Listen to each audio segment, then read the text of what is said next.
Hei, kamu yang sudah berusia lebih 40 tahun, sudah sukses hidupnya, sudah hebat keadaannya, ingat betul, barangkali yang menyebabkan engkau sukses sekarang itu bukan karena engkau, ya.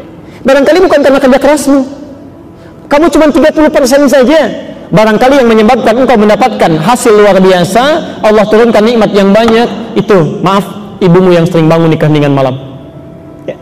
Nangis saat keadaannya begitu terbatas itu. Ya Allah, hamba boleh tidur di hamparan yang sangat sederhana ini, di ubin ini, ya Allah, beralaskan tanah, tapi mohon anak hamba supaya mendapat kenikmatan nanti. Tolong bedakan, ya Allah, dengan kami. Bapak Anda yang pergi ke sawah itu membawa cangkul dalam terik panasnya, bermohon kepada Allah, ya Allah, kalau hamba bekerja seperti ini cuma makan singkongnya saja, mohon cucu hamba nanti, cucu hamba, anak hamba nanti, ya Allah. Itu tuh yang sampai air mata, itu yang sampai kepada Allah, itu yang sampai, ya, itu yang sampai. Seperti saya bacakan ini dulu ya, panjang sekali. Waalaikumsalam warahmatullahi wabarakatuh. Ustadz, nasihat apa yang bisa Ustadz sampaikan untuk motivasi dengan dalil terkait keutamaan ketika seorang anak laki-laki sudah balik berusaha keras untuk tetap berbakti pada orang tua, yang kasar ucapannya dan agak jauh dari tuntunan agama, dengan keadaan anak laki-laki memiliki kekurangan yang berpengaruh terhadap baktinya pada orang tua. Baik. Yang kedua yang sudah dijawab, ya, tentang puasa Daud. Baik. Quran surah ke 31 untuk pertanyaan ini, dalil ini. Quran surah 31 ayat 15. Kemudian Quran surah ke 46 Al-Ahqaf, ya, ayatnya sama, ayat 15, ya. Kemudian cara berbaktinya, Quran surah ke 16 An-Nahl ayat 125, ayat 125. Hadisnya saya tidak akan tanggung, saya berikan satu kitab, ya. Cari kitab namanya Al-Adabul Mufrad, ya, Adabul Mufrad karya Imam Al-Bukhari. Itu dari hadis pertama sampai dengan hadis 44, ya, sampai 47 bahkan, itu hadis tentang bakti anak kepada orang tua, ya. Al-Adabul Mufrad, ya. Nanti kalau sulit pertemuan berikutnya saya coba nanti datangkan kitabnya. Pertama lihat teorinya. Kata Quran tentang anak kepada kedua orang tua, ya, tentang anak kepada kedua orang tua.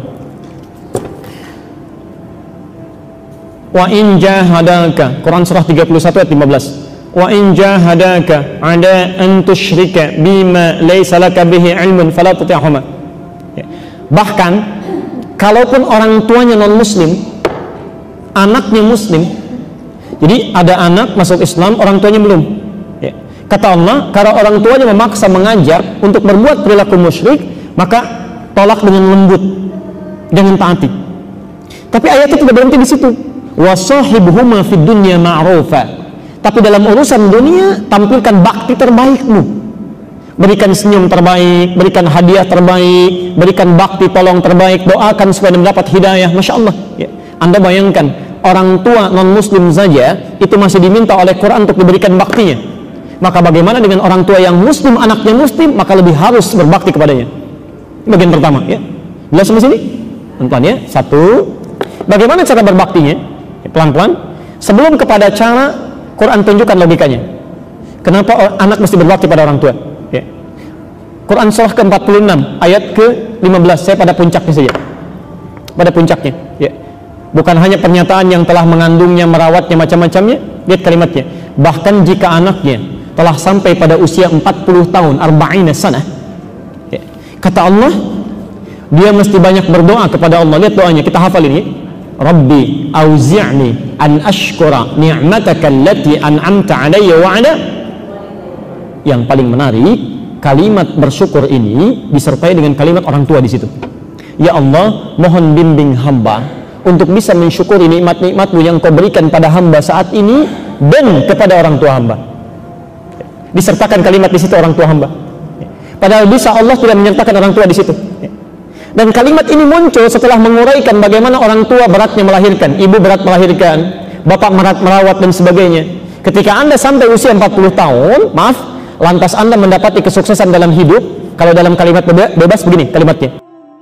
Hei, kamu yang sudah berusia lebih 40 tahun, sudah sukses hidupnya, sudah hebat keadaannya, ingat betul, barangkali yang menyebabkan engkau sukses sekarang itu bukan karena engkau, ya.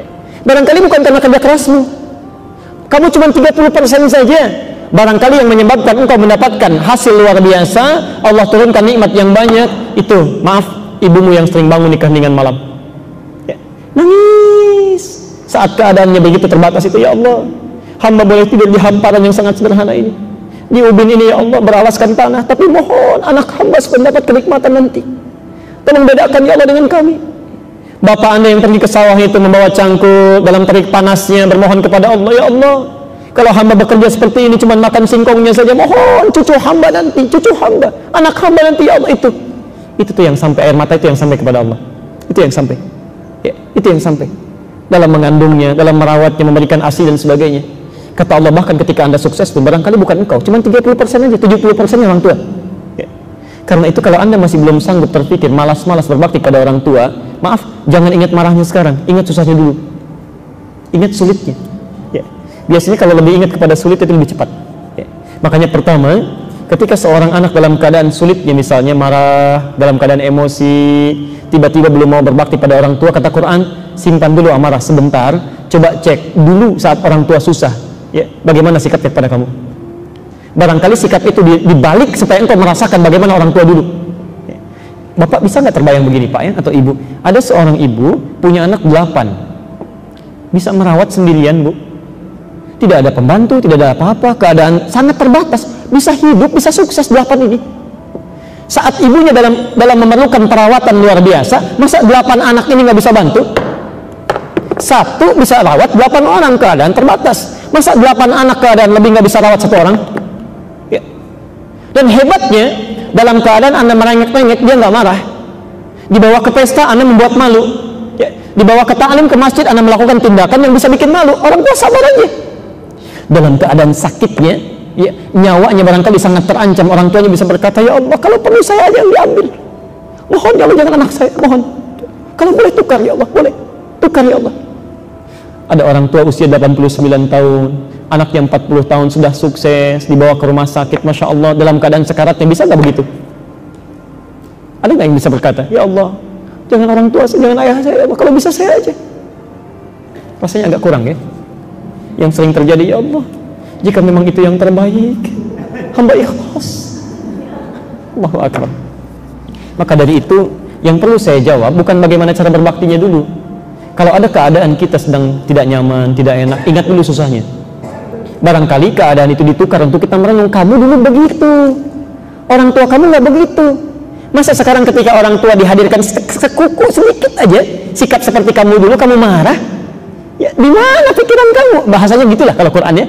Ya, kamu dulu begitu, orang tua kamu nggak marah. Masa sekarang orang tua kamu sedikit aja ngambil sifat kamu marah? Jangan dulu marah. Ya, yang non muslim saja mesti berbakti. Masa yang muslim kita marah? Itu satu jawaban Quran yang pertama. Ya. Nah, kalau sudah paham itu semua, bagaimana cara berbaktinya? Quran surah ke-16 ayat 125. Ud'u ila sabili rabbika bil hikmah. Ayo ajak kepada tuntunan Tuhanmu, kepada jalan Allah dengan hikmah ya. Pakai hikmah dulu ya. Caranya bijak ya. Jangan nasihat dulu, nasihat nomor 2, hikmah ya. Hikmah itu cara yang bijak, ya. Bapak jarang ke masjid ya. Mulai ingin diajak ke masjid, ingin mendekatkan dengan sunnahnya di masjid, jangan nasihati dulu ya. Bisa kebalik itu, Pak, ayo Pak ke masjid, Bapak kan sudah sepuh, cari amalan. Kamu siapa? Saya yang rawat dulu ya. Tahu nggak, Bapak dulu tuh yang berkontribusi membangun masjid itu, padahal cuma senyum aja motivasi ya, yang bawain batanya orang lain dan sebagainya. Bisa terjadi ya. Kata Allah hikmah, doakan dulu ya. Saya beri rumus begini ya, jika Anda ingin mengajak orang lain, siapapun, tolong jangan dikomentari dulu, jangan dinasehati dulu. Rumus pertama dari Quran sebelum mengajak orang lain, berdoa dulu. Berdoa, mohon kepada Allah supaya Allah melembutkan hati orang tersebut. Yang kedua, mohon kepada Allah supaya Allah memudahkan langkah Anda dalam berdakwah ya. Makanya doa Nabi Musa kan sebelum datang ke Fir'aun apa? Rabbi syrahli sadri wa yassirli amri, itu dulu ya. Jadi kalau ada orang keras hati, Anda jangan ingatkan dulu, doakan dulu ya. Di pertama, doakan bangun malam, doakan supaya Allah menyentuh hatinya. Yang kedua, kata Quran, tunjukkan bakti dulu ya. Sayangi dulu, berikan hadiah yang baik, tampilkan bahwa ketika Anda belajar sunnah yang baik, perilaku Anda berubah. Ya, lebih sayang pada orang tua, perhatikan mereka. Saya demi Allah saya katakan, ini kisah nyata ya, kisah nyata. Ada orang tua yang sangat keras luar biasa, bapak ibunya. Anaknya tiba-tiba berubah, ya, ikut ngaji dengan kami. Sampai saat ikut ngaji berubah bu, pak, ya, perilakunya lain. Tiba-tiba bapaknya marah. Siapa yang merubah kamu seperti ini? Kalau tidak bisa diatasi, saya yang turun tangan. Masya Allah. Saya yang turun katanya. Dan itu luar biasa, punya pengaruh macam-macam. Anaknya diam. Saya sampaikan, respon dengan baik. Jawab dengan senyum, berikan bakti, berikan hadiah, doakan, dan tunjukkan kamu berubah. Apa yang terjadi? Qadarullah, ibunya dikasih sakit bu, dirawat di rumah sakit. Hebatnya luar biasa, digunakan kesempatan itu. Di antara sekian anaknya, cuma anaknya ini datang ke rumah sakitnya. Dia datang lebih awal, dia tengok, dia jaga ibunya. Dalam tugasnya dia bagi, dia pastikan kepada dokternya. Ketika dikatakan obat harus ada ini, dia pergi saat itu juga, langsung kembali lagi. Bapaknya lihat pak. Ketika bapaknya lihat, yang pertama kali menangis itu bapaknya. Berubah orang tuanya. Sekarang pakaiannya sudah bagus, senang ke masjid, justru lebih semangat dibandingkan dengan anaknya. Ya. Akhirnya ibunya ikut. Yang paling luar biasa, satu kali diajak satu keluarga besar, anaknya, istrinya, anak-anaknya, bapaknya, ibunya datang ke satu taklim, dan selesai itu kami makan bersama. Ya. Di situ kemudian bapaknya mulai berkata, ibunya berkata, Ustaz terima kasih, mohon maaf begini macam-macam. Ya, ada keindahan di situ. Ya, ada keindahan. Ya. Saya kira tidak ada peran dari saya pribadi atau yang lain, tidak. Semuanya Allah yang menentukan. Tapi jika Anda berusaha dengan sebaik-baiknya, ikuti hukum Allah, ya, berbuat baik, lakukan dengan lembut, doakan, dan semoga Allah Subhanahu wa taala memberikan solusi yang terbaik. Ya.